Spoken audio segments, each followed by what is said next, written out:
Good day everyone. We are the group 5 and we are here to present our activity 1 to 10 of motor control and our group leader is Hi, my name is Chris J. Rio D. Alcones and my number is...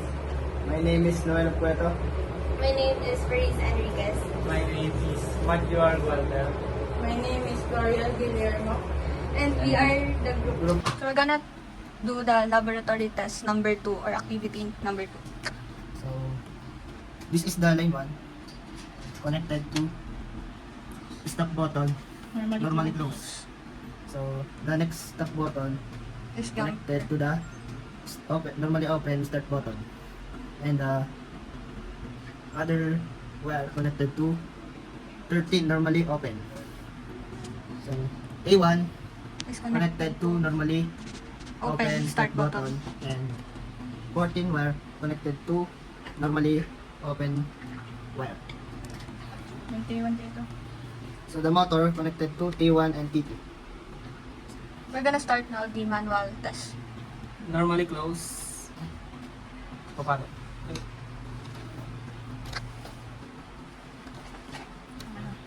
Normally open.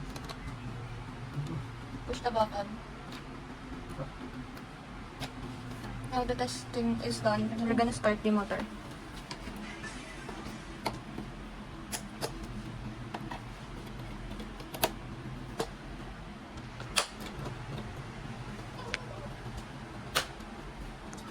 Again.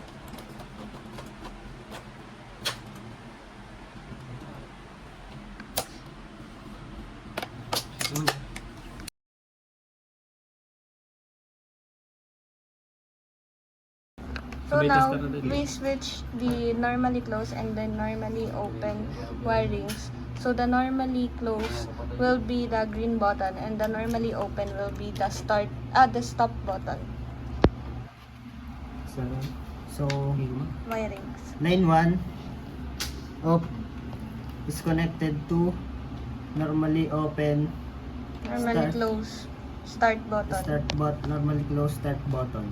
And so the Normally closed. normally close next wire Is connected connected to normally open close button and connected to 13 normally open.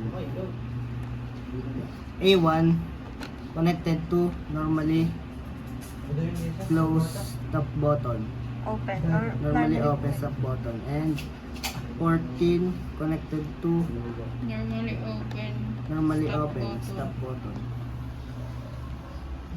The motor is connected to T1 and T2. So now we're gonna start the testing. Normally open. Stop button. Okay. Normally close ng start button. Press. Okay.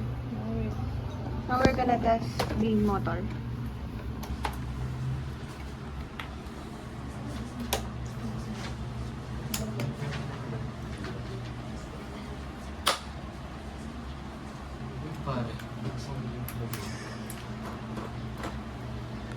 Press the normal.